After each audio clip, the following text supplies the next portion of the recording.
नमस्कार फ्रेंड्स, स्वागत है आपके अपने YouTube channel GK education trap पे। दोस्तों, आज रिप्रोडक्शन ट्यूब सिस्टम पे आज हम क्लास डिस्कस करेंगे, जो कि हमारी बायोलॉजी की सीरीज चल रही है। एवं आज हम जनन तंत्र पे क्लास डिस्कस करेंगे। दोस्तों, पूरा डिटेल पढ़ेंगे। तो क्लास अच्छी लगी दोस्तों तो अपने दोस्तों में शेयर करें। क्लास की लिंक को एवं यूट्यूब चैनल को सब्सक्राइब करें। दोस्तों, बेल आइकन दबा लीजिएगा, जिससे हर नोटिफिकेशन आपको मिलता रहेगा एवं आप हर क्लास अटेंड कर पाएंगे। एवं क्लास को लाइक कीजिएगा दोस्तों, जिससे हमें मोटिवेशन मिलता रहे। स्टार्ट कर लेते हैं। जनन एक ऐसी जैविक प्रक्रिया है जिसके द्वारा कोई भी जीव अपने वंश एवं प्रजाति को बनाए रखने के लिए अपने समान जीवों को जन्म देता है। इस प्रक्रिया को जनन कहते हैं। जन्म देने वाले जीवों को जनन और नए जन्म लेने वाले जीवों को संतान एवं संतति कहते हैं। दोस्तों, जनन के प्रकार। जीवों में जनन दो प्रकार से होता है, अलैंगिक जनन एवं लैंगिक जनन। अलैंगिक जनन में दोस्तों यहाँ पर अकेला जीव ही नए संतान को जन्म दे देता है। जैसे है उदाहरण है दोस्तों हाइड्रा। अब हाइड्रा में दोस्तों आप देख रहे हैं डायग्राम में कि साइड से कोशिका उत्पन्न, यहाँ पे अलग नए जीव की उत्पत्ति हो रही है। पहले में छोटा, दूसरे में थोड़ा बड़ा और तीसरे में दोस्तों यहाँ पे पूरा अलग हो चुका है। नई संतति का जन्म, यहाँ पे जनक अलग हो गया और नई संतति अलग हो गई है। दोस्तों, ऐसे ही हाइड्रा की उत्पत्ति होती है। यहाँ पर नर युग्म व मादा युग्म के मिले बिना ही नई संतान की उत्पत्ति हो जाती है। अलैंगिक जन्म में दो जीवों का कोई आवश्यकता नहीं। दोस्तों, यहाँ पे एक जीव ही नई संतान को जन्म देने में सक्षम हो जाता है। यह नर युग्म एवं मादा युग्म के मिले बिना ही नई संतान की उत्पत्ति हो जाती है। इनमें समसूत्री विभाजन होता है। इनमें संतान बिल्कुल जनक के समान होती है। दोस्तों, बिल्कुल फोटोकॉपी, जिन्हें क्लोन कहते हैं। दोस्तों, उदाहरण निम्न वर्ग के प्राणियों में अलैंगिक जनन होता है। अकशेरुक प्राणियों में अमीबा, पैरामीशियम एवं यूग्लिना। फिर है दोस्तों लैंगिक जनन। यहाँ पर दो जीव इस क्रिया में भाग लेते हैं, नर एवं मादा। तो लैंगिक जन्म में दोस्तों दो जीवों की आवश्यकता होती है। इनमें नर युग्मक शुक्राणु व मादा युग्मक अंडाणु के समयुग्म से नए जीव की उत्पत्ति होती है। मतलब नर दोस्तों युग्मक से शुक्राणु बनता है एवं मादा युग्मक से अंडाणु बनता है। दोस्तों के युग्मक से नए जीव की उत्पत्ति होती है। इनमें अर्धसूत्री व समसूत्री विभाजन होता है। इनमें संतान 100% अपने माता पिता की फोटोकॉपी नहीं होती। इनमें बच्चों में कुछ ना कुछ वेरिएशन देखने को मिलता है। दोस्तों, विज्ञान की दृष्टि से देखें दोस्तों तो लैंगिक जनन ज़्यादा महत्वपूर्ण माना गया है। उदाहरण है उच्च वर्ग के प्राणियों में लैंगिक जनन मनुष्य, पशु, पक्षी, मेंढक एवं सर्प, मछली। अलैंगिक जनन की विधियाँ। द्विखंडन विधि एवं द्विविभाजन विधियाँ। दोस्तों, यहाँ पे अमीबा, पैरामीशियम, यूग्लिना एवं लिस्मानिया, ये पे एक कोशिकीय जीव दोस्तों। एवं इनमें पहले इन डायग्राम में आप देख सकते हो दोस्तों कि पहले जो केंद्रक का विभाजन होता है। दोस्तों, बीच में देख रहे हो दूसरे डायग्राम में केंद्रक का विभाजन हो रहा है। दोस्तों, एक तीसरे डायग्राम में आप देख रहे हो कि केंद्रक अलग अलग बंटवारे में बट चुके हैं। उसके बाद कोशिका द्रव्य का विभाजन एवं चौथे डायग्राम में आप देख रहे हो कि नई संतान की उत्पत्ति यहाँ पे हो चुकी है। तो इसी प्रकार अमीबा, पैरामीशियम, यूग्लिना में जीव की उत्पत्ति होती है। दोस्तों, बहुखंडन विधि। उदाहरण है प्लाज्मोडियम, एक कोशिकीय जीव, प्रोटोजोआ संघ। यहाँ पे इस डायग्राम में देखोगे कि प्लाज्मोडियम एक कोशिकीय जीव है, एक प्रोटोजोआ। यहाँ पे कोशिका झिल्ली के अंदर बहुत सारे प्लाज्मोडियम अवस्थित है। एवं कोशिका झिल्ली जैसे ही यहाँ पे कोशिका झिल्ली फट जाती है दोस्तों, ऐसे ही प्लाज्मोडियम की उत्पत्ति, यहाँ पे बहुत सारे प्लाज्मोडियम की जीव की उत्पत्ति हो जाती है। खंडन विधि उदाहरण है स्पाइरोगाइरा शैवाल। दोस्तों यहाँ पे बीच में से ये खंडन हो जाता है और यहाँ पे भी नए जीव का उत्पत्ति होना स्टार्ट हो जाता है। मुकुलन विधि ए बर्डिंग। फिर है हाइड्रा व यीस्ट। हाइड्रा व यीस्ट में दोनों, अब पहले चित्र में भी आप देख रहे हो दोस्तों कि थोड़ा सा यहाँ पे उत्पत्ति हो रही है, दूसरे डायग्राम में थोड़ा बर्डिंग बड़ा हुआ और तीसरे में दोस्तों बड़ा और चौथे में यहाँ पे नए जीवकुत यहाँ पे ये इस भाग से अलग हो जाएगा और ये इसके यहाँ पे नए जीव का निर्माण हो जाएगा, जिसे हम पुनरुद्भवन विधि एवं पुनर्जनन विधि कहते हैं। उदाहरण है प्लेनेरिया एवं हाइड्रा। अब यहाँ पे देख लो दोस्तों, यहाँ पे भी चित्र में देख सकते हो कि यहाँ पे 3 भाग हुए और तीनों भाग के नए प्लेनेरिया स्टार्ट होना, जहाँ से बंटवारा हुआ वहीं से इनका जीवन का उत्पत्ति स्टार्ट हो जाती है। अब देखो तीनों में यहाँ पे मैंने लिखा भी हुआ है कि ये नया प्लेनेरिया एवं तीनों में नया प्लेनेरिया की उत्पत्ति होने लग जाती है, बीच में अगर इसका पुनरुद्भवन भी कर दो तो। बीजाणु समाधान विधि एवं बीजाणु जनन। उदाहरण है राइजोपस एवं कवक। बीजाणु स्पोर। राइजोपस के अंदर बीजाणु पाए जाते हैं दोस्तों, एवं जैसे बीजाणु धानी में बीजाणु स्पोर पाए जाते हैं, एवं जैसे ही ये राइजोपस की झिल्ली फटती है दोस्तों, नया राइजोपस एवं नया राइजोपस की उत्पत्ति होना स्टार्ट हो जाती है एवं बहुत सारे राइजोपस की यहाँ उत्पत्ति हो जाती है दोस्तों। फिर है कायिक प्रवर्धन, कायिक जनन। पादपों में काम आती है। पादपों में काम आती है। पादपों के कायिक भाग जड़, तना, पत्ती से नए पौधों का बनना कायिक जनन कहलाता है। फिर है दोस्तों बायोफिल्म की उत्पत्ति से कलिका। अब यहाँ पे देख सकते हो दोस्तों कि डायग्राम में पत्ती से जीवों की उत्पत्ति स्टार्ट हो गई है।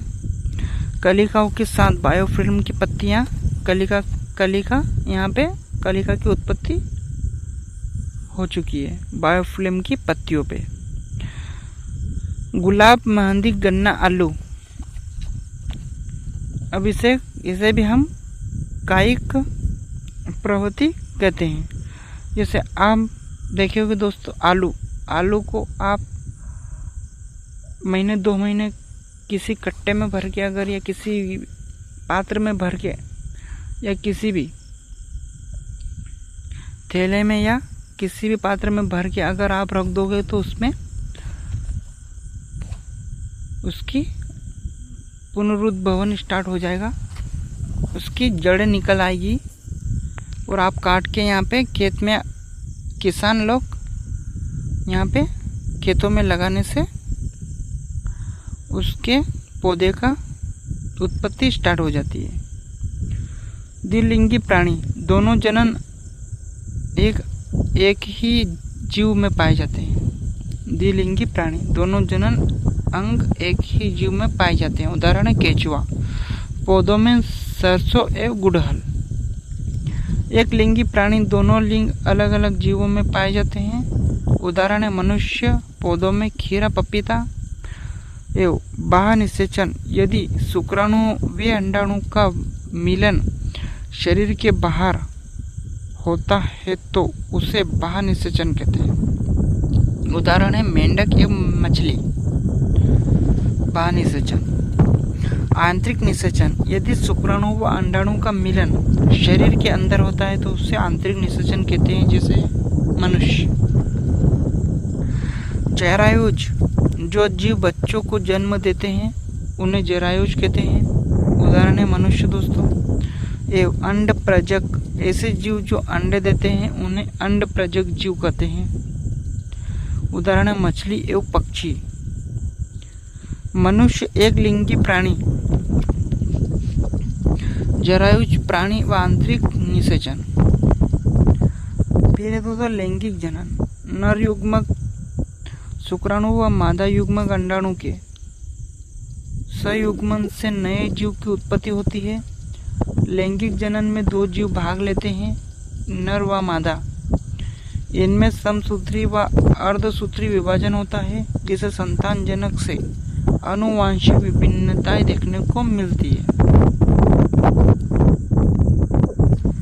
यहाँ लैंगिक जनन में दोस्तों नर एवं मादा, इनमें समसूत्री और अर्धसूत्री विभाजन होता है। मतलब यहाँ पे दोनों के शुक्राणु, मादा के एवं नर एवं मादा दोनों के शुक्राणु मिलते हैं, इसलिए दोस्तों यहाँ पे संतान जनक से आनुवांशिक विभिन्नता देखने को मिलती है।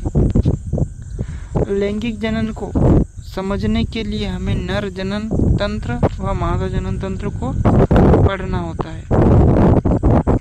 नर जनन तंत्र वृषण, जिसे हम टेस्टिस कहते हैं, एवं नर्म जर्म सेल, शुक्राणु जनन की क्रिया एवं अर्धसूत्री विभाजन, शुक्राणु स्पर्म 23 गुणसूत्र एवं मादा जनन तंत्र अंडाशय जिसे ओवरी। वृषण से नर जनन तंत्र में वृषण जिसे टेस्टिस कहते हैं, एवं मादा जनन तंत्र में अंडाशय जिसे ओवरी, एवं अंड जनन की क्रिया अर्धसूत्री विभाजन में होती है, जिसे अंडाणु एवं 23 गुणसूत्र होता है, जिसे निषेचन फेलोपियन ट्यूब में होता है दोस्तों। यहाँ पे शुक्राणु स्पर्म 23 गुणसूत्र, एक यहाँ पे एन होके ट्रू एन युग्मज जाइकोट बन के यहाँ पे टोटल 46 गुणसूत्र तैयार होते हैं दोस्तों। कोशिका उत्तक अंग एवं अंग तंत्र, पहले कोशिका फिर उत्तक बनता है, फिर अंग बनता है और अंग तंत्र बन के भ्रूण का निर्माण होता है। और भ्रूण का निर्माण विकास गर्भाशय में होता है दोस्तों। नर जनन तंत्र के निर्माण में एक जोड़ी वृषण कोश, एक जोड़ी अधिवृषण कोश एवं एक जोड़ी शुक्रवाहिनी, फिर एक जोड़ी शुक्राशय एवं एक प्रोटेस्ट ग्रंथि और एक जोड़ी काउपस ग्रंथि, एक मूत्रमार्ग और एक शिशन भाग लेता है। वृषण को प्राथमिक जननांग की संज्ञा दी गई है। इसके अलावा सभी अंगों को सहायक जननांग कहा जाता है। फिर टेस्टिड वृषण केवल पुरुषों में पाए जाते हैं, महिलाओं में अनुपस्थित होते हैं।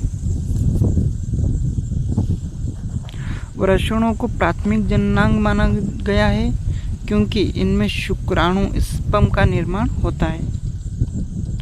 वृषण उदर गुहा के बाहर स्थित होते हैं, जिसे शिशन के दोनों ओर ये गुलाबी रंग के होते हैं एवं एक संख्या में एक जोड़ी होते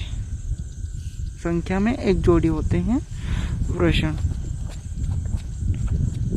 वृषण के चारों ओर एक थैलीनुमा संरचना होती है, जिसे वृषण कोश कहते हैं।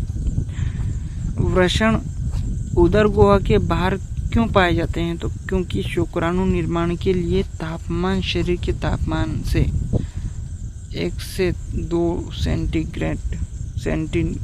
डिग्री सेल्सियस कम होना चाहिए। मनुष्य के वृषणों में शुक्र जनन नलिकाएं पाई जाती है। इन्हें ही वृषण की संरचनात्मक एक क्रियात्मक इकाई कहते हैं। शुक्र जनन नलिकाओं में 2 प्रकार की कोशिकाएं पाई जाती है। नर जर्म सेल एवं सर्टोली कोशिकाएं। फिर है शुक्राणु जनित कोशिकाएं, शुक्राणु जनित कोशिकाएं दोस्तों, वृषण, शुक्रजनन नलिकाएं। पहला है दोस्तों नर्म जर्म सेल एवं सर्टोली कोशिकाएं।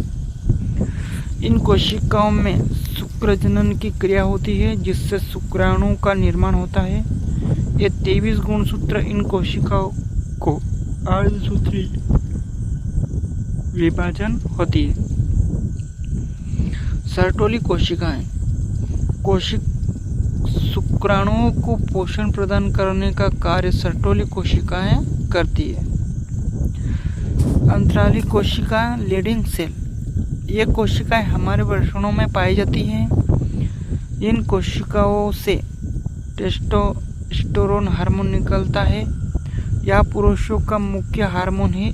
इसी हार्मोन की वजह से पुरुषों में द्वितीय लैंगिक लक्षण उत्पन्न होते हैं, जैसे आवाज का भारी होना, दाढ़ी मूंछों का आना, मांसपेशियों का मजबूत होना। फिर ये डायग्राम दोस्तों आप देख लीजिएगा, इससे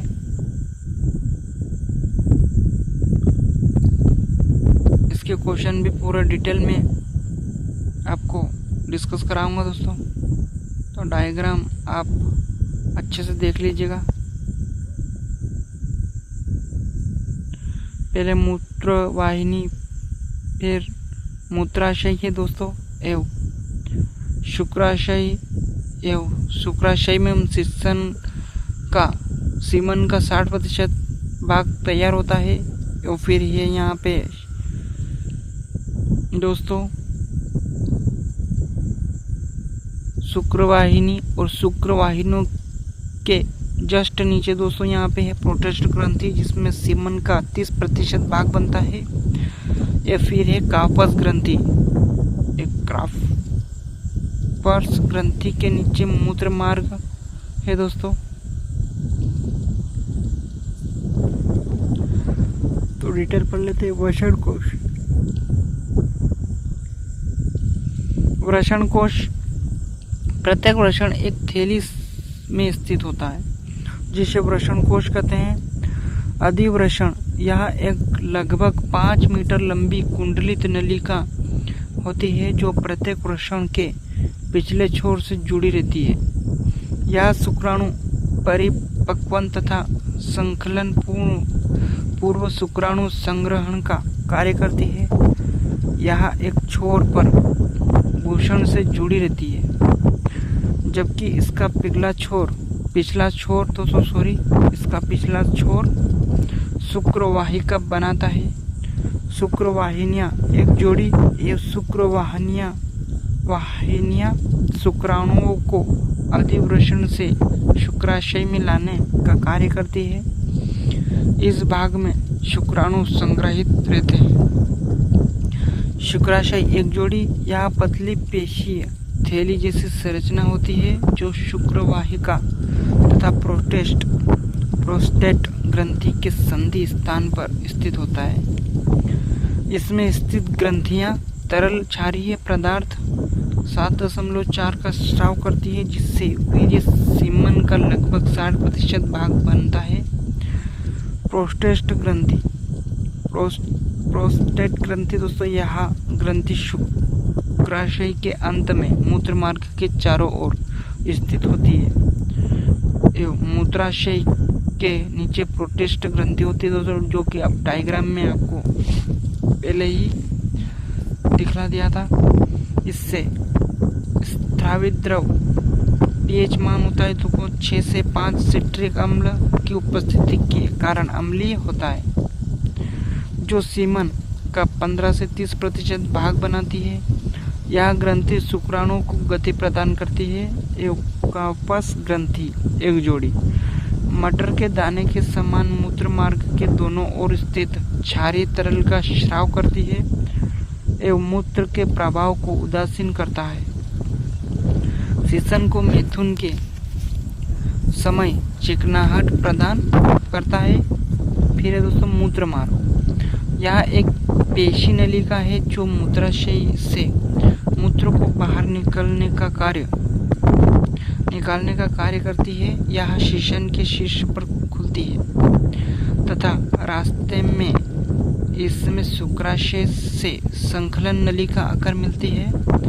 इसलिए यह मूत्र मार्ग त्यागने के अलावा मैथुन के समय वीर्य संकलन का कार्य भी करता है।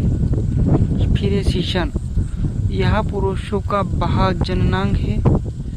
यह विशेष प्रकार के स्पंजी उत्तकों का बना होता है जो शीशन के उठान में सहायता प्रदान कर वीर्य सेचन इससे मिनेशन को सुगम बनाता है। फिर देख लेते दोस्तों यहाँ पे मादा प्रजनन तंत्र। मादा जनन तंत्र निम्न अंगों से मिलकर बना होता है। एक जोड़ी अंडाशय, एक जोड़ी फेलोपियन ट्यूब, अंडवाहिनी एवं डिंब वाहिनी, एक जोड़ी है यहाँ पे गर्भाशय, एक जोड़ी नहीं दोस्तों सॉरी, एक गर्भाशय एवं यूट्रस जिसे हम कह सकते हैं। फिर दोस्तों एक वेजाइना, योनि एवं सहायक ग्रंथियाँ। फिर है ओवरी अंडाशय। महिलाओं में एक जोड़ी अंडाशय पाए जाते हैं। इन्हें प्राथमिक जननांग माना गया है क्योंकि यहाँ पर अंडाणुओं का निर्माण होता है। अंडाशय में ग्राफियन पुटिकाएं पाई जाती है एवं इन ग्राफियन पुटिकाओं में अंडजनक कोशिकाएं पाई जाती है। इन अंड कोशिकाओं में अर्धसूत्री विभाजन होता है। साथ ही अंडजनन की क्रिया होती है जिसके फलस्वरूप अंडाणुओं का निर्माण होता है। दोस्तों पहले दोस्तों यहाँ पे महिलाओं में अंडाशय होता है। ये अंडाशय होता है ग्राफियन पुटिका में अंडाशय में ग्राफियन पुटिकाएं होती है दोस्तों सॉरी फिर ग्राफियन पुटिका में अंड कोशिकीय 46 गुणसूत्र होते हैं इनमें दोस्तों अंड कोशिकाएं में दोस्तों अर्धसूत्री विभाजन होता है और अंड जनन की क्रियाएं होती है जिससे अंडा एक बनता है। ये 23 गुणसूत्र मादा युग्मक कहते हैं। जैसे ही अंडा बनता है ये ग्राफियन पुटिकाएं कार्पल्स ल्यूटियंस में बदल जाती है। कार्पल्स ल्यूटियंस से निम्न हार्मोन निकलते हैं जैसे प्रोजेस्टेरोन हार्मोन। यह हार्मोन गर्भधारण में सहायता करता है। फिर है एस्ट्रोजन हार्मोन। यह महिलाओं का मुख्य हार्मोन माना जाता है। इस हार्मोन की वजह से महिलाओं में द्वितीय लैंगिक लक्षण उत्पन्न होते हैं जैसे आवाज़ का पतला होना, स्तन ग्रंथियों का विकास होना, एक गर्भाशय का विकास होना। Relax hormone. यह हार्मोन प्लेसेंटा अपरा से निकलता है एवं प्यूबिक सिम्फाइटिस जोड़ को शिथिल लचीला बनाता है। यह हार्मोन दोस्तों रिलैक्स हार्मोन दोस्तों जब महिलाओं को प्रसव के समान मतलब उनकी डिलीवरी के समान जो दर्द होता है उनको दर्द को कंट्रोल करने की शक्ति प्रदान करता है। इससे ये जो रिलैक्स हार्मोन है दोस्तों जो दर्द महिलाओं को होता है उसमें थोड़ा रिलीज करता है मतलब उसको दर्द को कम कर देता है। दोस्तों ये क्या करता है कि हार्मोन को प्लेसेंटा अपरा से निकलता है जो कि प्यूबिक सिम्फाइटिस जोड़ को शिथिल एवं लचीला बना देता है जिससे लेडीज़ को प्रसव करने में हेल्प होती है जब बच्चे को जन्म देती है कोई महिला।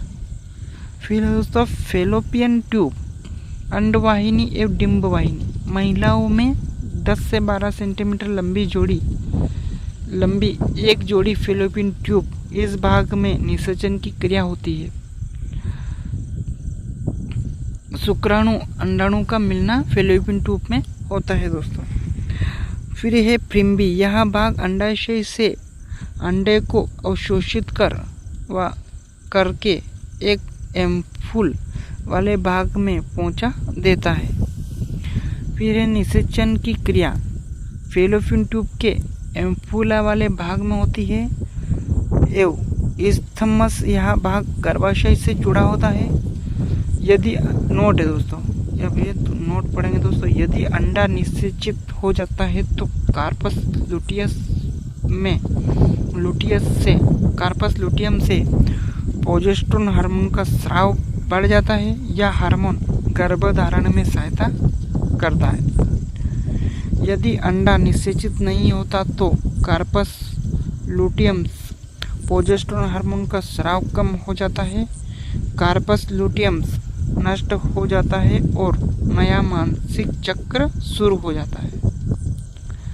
गर्भाशय यूट्रस संख्या में 1 होता है, जो कि प्लेसेंटा, नहीं दोस्तों ये तो डायग्राम का है।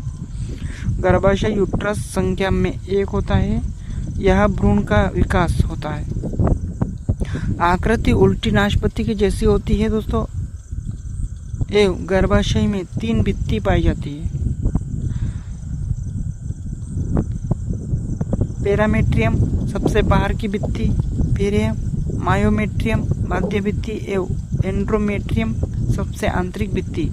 इसी भित्ति से प्लेसेंटा अपरा का निर्माण होता है। भ्रूण को पोषण और ऑक्सीजन ब्लड की सप्लाई प्लेसेंटा से ही होती है। इसका कहने का मतलब दोस्तों कि प्लेसेंटा जो होती है दोस्तों, ये जो भ्रूण होता है माँ के पेट में, जब बच्चा उत्पन्न होता है दोस्तों तो उसको भ्रूण को ऑक्सीजन और ब्लड जो कि खाना पीना मिलता है प्लेसेंटा से ही प्राप्त होता है दोस्तों। माँ के गर्भाशय में प्लेसेंटा से ही ऑक्सीजन ब्लड खाना पीना जो कि हम बोल सकते हैं भ्रूण को मिलता है प्लेसेंटा से। मनुष्य का गर्भकाल 9 माह व 270 दिन का होता है। योनि बेंजाइना बाह्य जननांग में आता है एवं क्लाइटोरिस इसे पुरुषों की शीशन के समान माना जाता है एवं सेक्स की क्रियाओं के दौरान उत्तेजना पैदा करता है। मानव में यौवनारंभ लक्षण, मानव में नर एवं मादा में अपरिपक्व जनन अंगों का परिपक्व होकर जनन क्षमता का विकास होना यौवनारंभ कहलाता है। नर की अपेक्षा मादा में यौवनारंभ पहले प्रारंभ होता है। मानव नर में यौवनारंभ 14 से 16 वर्ष की आयु में वृषणों की सक्रियता तथा शुक्राणु उत्पन्न के साथ शुरू होता है, जबकि मादा में 12 से 14 वर्ष की आयु में स्तन ग्रंथियां की वृद्धि एवं रजोदर्शन के साथ प्रारंभ होता है। फिर है मासिक चक्र। मादा प्राइमेट्स बंदर कॉर्प मनुष्य में अंडाशय एवं गर्भाशय में होने वाले चक्रीय परिवर्तन को आंतर्व चक्र एवं ऋतुस्राव एवं रजोधर्म मानसिक धर्म कहा जाता है। यौनारंभ पर लगभग 13 वर्ष प्रथम ऋतुस्राव होता है एवं जिसे रजनोदर्शन कहा जाता है दोस्तों। स्त्रियों में लगभग 50 वर्ष की आयु में ऋतुस्राव बंद हो जाता है, इसे हम रजनोवृत्ति कहते हैं। रजनोदर्शन से रजनोवृत्ति की अवस्था स्त्रियों में सामान्य जनन अवधि की सूचक है। एक स्वस्थ स्त्री में आंतर्व चक्र 28 से 29 दिनों की अवधि के बाद दोहराया जाता है एवं मासिक चक्र को निम्न प्रावस्थाओं में बांटा जाता है। मानसिक प्रावस्था यह 28 दिनों की अंतराल में 4 से 6 दिन तक रहती है। इस समय रुधिर अनिश्चित अंडाणु तथा एंडोमेट्रियम की दूरी एंडोमेट्रियम की टूटी फूटी को शाट अलग होकर प्रवाह के रूप से अलग होकर प्रवाह के रूप में बाहर आती है तथा बना हुआ कार्पल्स लुटियम नष्ट हो जाता है। फिर ये पश्चिमासिक, इसमें अग्र पिट्यूटरी ग्रंथि द्वारा स्रावित फॉलिकल उत्तेजक हार्मोन द्वारा अंडाशय में ग्रेफियन फॉलिका का निर्माण होता है। इसी प्रवस्था में एस्ट्रोजन के स्रावण होने से नए एंड्रोमेट्रियम का निर्माण होता है। यदि गर्भ धारण होता है तब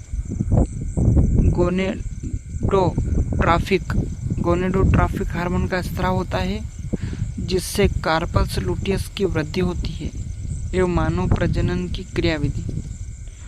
तो युग्म जनन, युग्मक गेमिट निर्माण की प्रक्रिया को युग्मक जनन कहते हैं। यह दो प्रकार का होता है। शुक्राणु जनन पुरुषों के वृषण में अंगुवित शुक्राणु का निर्माण शुक्राणु जनन कहलाता है। फिर है अंडाणु जनन, स्त्रियों के अंडाशय में अंगुणित अंडाणु अथवा डिंब का निर्माण अंडाणु जनन कहलाता है। निषेचन, फर्टिलाइजेशन निषेचन दो प्रकार का होता है दोस्तों। बाहर निषेचन शुक्राणु व अंडाणु का शरीर के बाहर मिलना, उदाहरण है मेंढक, उभयचर व अकशेरुकी मछली दोस्तों। फिर आंतरिक निषेचन शुक्राणु व अंडाणुओं का शरीर के अंदर मिलना, उदाहरण है कशेरुकी की प्राणियों में पशु पक्षी मनुष्य। अंडोत्सर्ग 14 दिन के पश्चात ग्रेफियन फलिकन से पृथक होकर अंडाणु उदर गुहा में फैलोपियन नलिका की फिम्ब्रॉई में आते हैं। फिर है लुटियम प्रावस्था, यहाँ चक्र के 15 से 28 दिनों के मध्य रहती है। 19 से 27 दिनों में कार्पल्स लुटियम पूर्ण रूप से बन जाता है। कार्पल्स लुटियम से प्रोजेस्टेरोन हार्मोन स्रावित होता है। यदि निषेचित नहीं होता तब कार्पल्स लुटियम 28 दिनों के पश्चात नष्ट हो जाता है।